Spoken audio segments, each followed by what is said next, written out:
Good morning అందరికీ నమస్తే. రెండు తెలుగు రాష్ట్రాలు చాలా కష్టాల్లో ఉన్నాయి కదా. రైతులంతా అలా బాగా బాధల్లో కుంగిపోతున్నారు పాపం. వాళ్ళ పట్ల సానుభూతి సరైంది కాదు. వాళ్ళకి ఏ రకంగా సహాయం అందించగలిగిన దాని మీద మనం దృష్టి పెడితే బాగుంటుంది. అందరూ పెన్షనర్లు, ఉద్యోగస్తులు, వ్యాపారవేత్తలు అందరూ వాళ్ళకి సహకారం అందించాలి. ముంతా తుఫాన్ ఏందది? ముంతల తుఫాన్ అంటారు దాన్ని. గాలి, మేఘాలు, వర్షం, మెరుపు, తుఫానులు కమ్ముకు వచ్చిన ఇదంతా భయంకరమైన పరిస్థితి. 41.2 సెంటీమీటర్ల వర్షం అండి. అసలు ఏందది? నేను 65+ ఉన్నా, నేనైతే ఇంతవరకు వినలేదు. హైదరాబాద్లో 29 వరకు వస్తేనే మొత్తం సగం హైదరాబాద్ కొట్టుకుపోయింది. కానీ లక్షల ఎకరాల పంట నష్టం, కొన్ని వందల ఇల్లు, వేల ఇల్లు. అంటే మనము బంగ్లా ఉంటేనే ఇల్లు అని అనుకుంటాం కదా. 10 గజాలలో కూడా పూరి గుడిసె ఉంటుంది, కుటుంబం ఉంటుంది, భార్యాభర్తలు ఉంటారు, ఆయన పిల్లలు ఉంటారు, అవసరమైతే ముసలి వాళ్ళు ఉంటారు. అది కూడా ఇల్లు, అది కూడా ఎగిరిపోయింది. అలాంటివి కొన్ని వందలు నిర్దాక్షిణ్యంగా కొట్టుకెళ్ళిపోయింది. అట్లా వాషౌట్. లక్షల ఎకరాల పంట నష్టం, భూమి కుంగిపోయింది. ఒక్కో దగ్గర పొంగిన సముద్రాలు ఇట్లా పొంగుతుంది కదా. వాస్తవానికైతే ఈ ప్రకృతికి ఎక్కడ కూడా మనిషి అవసరం లేదండి. ప్రకృతి మొత్తం మనిషికి అవసరం. ఆ ప్రకృతిని మనము విధ్వంసం చేస్తున్నాం. ఏం చేస్తున్నామంటే వాతావరణంలో మార్పులు, దాన్ని క్లైమేట్ చేంజ్ అంటాం. క్లైమేట్ చేంజ్ చేయడం వల్ల ఏమవుతుంది? వాతావరణ సమతుల్యత దెబ్బతింటుంది. వాటన్నిటికీ మనమే కారణం. పక్షులు పక్షులుగానే ఉంటున్నాయి, అవి వాటికి అవసరమైనంతనే తీసుకుంటున్నాయి, అవసరమైనంతనే ఉంటున్నాయి. కానీ మనిషి అట్లా కాదు కదా. తన అవసరాన్ని మించి వాడుకునే పద్ధతి, అది పెట్రోలు, బొగ్గు, ఇతరత్ర ఎన్నెన్నో వాడేస్తున్నాం మనం. కర్బన ఉద్గారాలు, గాలి కాలుష్యం, దాన్ని వాయు కాలుష్యం అంటాం, నీటి కాలుష్యం, ఆహారాల కాలుష్యం. మాటలు ఎలాగూ పొల్యూట్ అయిపోయినాయి, మనుషులమే పొల్యూట్ అయిపోయినాం. కాబట్టి ఈ ప్రకృతి మనతోని ఒక భయంకరమైన యుద్ధం చేస్తూ ఉంది. మంచి కొన్ని వందల సంవత్సరాల కింద కట్టిన డ్యాములు కూడా తెగిపోతున్నాయి. ఇంకా పని చేసేటోళ్ళంతా ఎవరు? మనకు ఇమ్మీడియట్గా కనపడేది NDRF, national disaster relief force అంటారు. స్టేట్ SDRF, స్టేట్కి సంబంధించినటువంటి విపత్తు నిర్వహణ సంఘాలు, ఫోర్సులు. కనపడకుండా లోపల పనిచేసేది బాగా 24 గంటలు కష్టపడేది రెవెన్యూ శాఖ, వారితో పాటు పోలీస్ శాఖ కూడా పనిచేస్తుంది. వీళ్ళందరితో పాటు వాళ్ళు కూడా పనిచేస్తారు. ఈ పని చేస్తున్న క్రమంలో అసలు ఎందుకు వస్తుంది ఇదంతా అంటే భూతాపం. భూమి అవసరాన్ని మించిన వేడిని తీసుకుంటుంది కాబట్టి ఉపరితలం అంతా కూడా సూర్యరశ్మి వల్ల వచ్చే వేడి కాకుండా ఆ వేడిని ద్విగుణీకృతం అంటే డబుల్ చేయడానికి మనం చేసే ఒక్కొక్క ఇంటికి 2 కార్లు 3 కార్లు.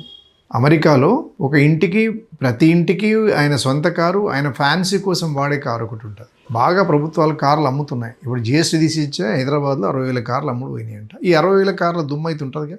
మరి ఇవన్నీ ఏమవుతున్నాయి? భూమి బాగా వేడెక్కుతుంది, భూమితో పాటు గాలి వేడెక్కుతుంది, ఆకాశం వేడెక్కిపోతుంది. ఇంకేముంటుంది? పైన ఉపరితలంలో అవసరమైనంతనే ఉండాల్సి వస్తుంది.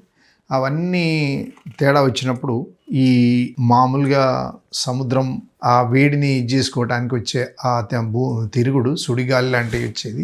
ఉప్పెనలో మేము పనిచేసినాం 1977లో. అది ఎట్లా అని వచ్చి పొంగి ఇట్లా వెళ్ళిపోయింది అంతే. టోటల్గా 10-15 నిమిషాల జాబ్ ఇట్లా అని పొంగింది. ఆ పొంగిన మనుషుల మందరికి వెళ్ళిపోయింది. 1,00,000 మంది అలా కొట్టుకుపోయారు. మేము NCCలో ఉన్నప్పుడు మొత్తం పోయిన వాళ్ళందరికీ కూడా అవసరమైన సహాయం చేసి వచ్చింది. మేము అందరం చిన్నపిల్లలం అప్పుడు. డిగ్రీ ఫస్ట్ ఇయర్ అంటే 18 years ఉన్నాను నేను. బాగా ఉత్సాహంగా పోయినాం, వాళ్ళకి ఎంతో రిలీఫ్ ఇచ్చినాం.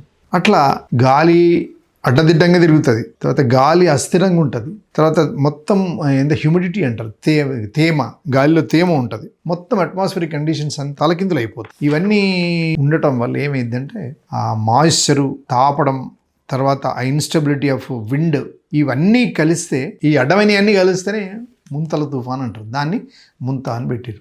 దానికి ఏదో ఇండోనేషియా వాళ్ళు ఏదో పేరు పెట్టిరట, అది తెలియదు. కానీ ఇప్పటికైతే మనకు అర్థమైన భాషలో, తెలుగువారికి అర్థమైన భాషలో దాన్ని ఒక ముంతల తుఫాన్ కింద పెట్టుకుందాం. ఎంత డ్యామేజ్ చేసింది కదా. అన్ని శాఖలు స్పష్టంగా కూర్చొని పనిచేస్తేనే ఇదైతుంది. ఒక అదృష్టం ఏంటంటే ప్రాణ నష్టం జరగలేదు, ఆస్తి నష్టాలు బాగా జరిగినాయి. కోలుకోలేనంత దెబ్బ, కుప్పలు పంటలు పోసిన తర్వాత ఏం కావాలి? సముద్రానికి ఆనుకొని ఉన్న జిల్లాలకు ఎఫెక్ట్ అవుతుంటే తెలంగాణ మీద పడ్డది. ఆంధ్ర తెలంగాణ దానికి పాపం తెలియదు కదా. ఇట్లా పొంగుతుంది, పైకి వస్తుంది, వర్షాలు పడతాయి. తెలంగాణలో నల్గొండ ఏరియాలో 42 సెంటీమీటర్ల వర్షం ఏందది. కాబట్టి మనము మన కంట్రోల్లో లేకపోతే, మనం ప్రకృతికి విరుద్ధంగా ప్రవర్తిస్తే ప్రకృతి వైపరీత్యాలు ఖచ్చితంగా వస్తాయి. మన భారతదేశం ఎట్లా ఉందంటే ఇట్లా కిందికి వస్తుంది.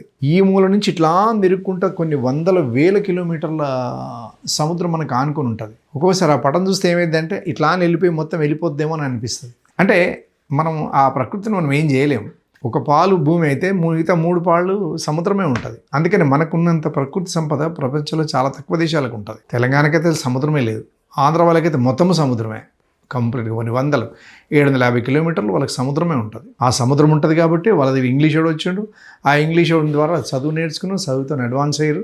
తెలంగాణ ప్రజల కంటే 150 ఏళ్ళు ముందున్నారు వాళ్ళు. 150 కరెక్ట్ కాదు, 80 ఏళ్ళు ముందున్నారు అంటారు శాస్త్రీయంగా లెక్క. కానీ ఈరోజు వచ్చిన వర్షము అసలు ఏంది అది? ఆ వర్షం రాకుండా ఉండటానికి కూడా మనమే చేసుకోవాలి. ఉగ్గు తక్కువ కాల్చాలి, వెహికల్ తక్కువ వాడాలి, ప్లాస్టిక్ అనే దుర్మార్గాన్ని వదులుకోవాలి. తర్వాత అయినంత మటుకు మనం ప్రకృతికి సంబంధించినటువంటి వాటిని వాడుకొని జీవనం సాగిస్తే ఈ భూతాపం అనేది పెరగదు. సముద్రాలు పై పొరలన్నీ ఉండవలసిన పర్సంటేజ్లో ఉంటాయి. సమతుల్యత ఉంటుంది. గతంలో అది ఎప్పుడైనా ఉంటుంది, కానీ ఈ మధ్యన బాగా పెరిగింది కాబట్టి మానవాళి తన నష్టాన్ని తానే కోరుకుంటుండు. అందరకు మనలాంటి ఒక విఘ్నులుగా మనం అందరం కూడా ఆ బాధ్యత తీసుకోవాల్సిన అవసరం ఉంటుంది. ఇలాంటి తుఫాను రావద్దు, వాతావరణ సమతుల్యత ఉండాలి, ఈకోసిస్టమ్ ఇంబ్యాలెన్స్ కాకుండా ఉండాలని అనుకుంటే మనం అందరం జాగ్రత్త తీసుకోవాల్సిన అవసరం ఎంతైనా ఉందని మరొక్కసారి ఈ బాధితులందరికీ కూడా పక్షాన మనం అందరం నిలబడదాం. ఏ రకంగా ఏ వాలంటరీ న్యాయమైన ఆర్గనైజేషన్ వచ్చినా కూడా, ప్రభుత్వం ఏ రకమైన అనౌన్స్మెంట్ చేసినా కూడా నేనైతే మా పెన్షనర్లు కూడా రికమెండ్ చేస్తే ఏమన్నా కొంత మనం సాయం చేయగలగాలి. మన వాళ్లకు, మన కొరకు ఎన్ని వచ్చినా చాలై, ఏమి రాని వాళ్ళకి ఎంతో కొంత సాయం చేస్తే మనకు తృప్తిగా ఉంటుంది. ఆ లబ్ధి పొందిన వ్యక్తులకు కూడా సాయం చేసిన వాళ్ళు అవుతారు. చెప్తూ ఇలాంటి తుఫానులను నుండి మనం అందరం కాపాడాలంటే మనం కూడా జాగ్రత్త ఉండవలసిన అవసరం ఎంతైనా ఉందని చెప్పాలని ఈరోజు మధ్యాహ్నం అంత రిలీఫ్ ఇచ్చింది కాబట్టి మిగతా వాళ్ళందరూ చూస్తే బాగుంటుందని చెప్తూ థ్యాంక్ యూ వెరీ మచ్.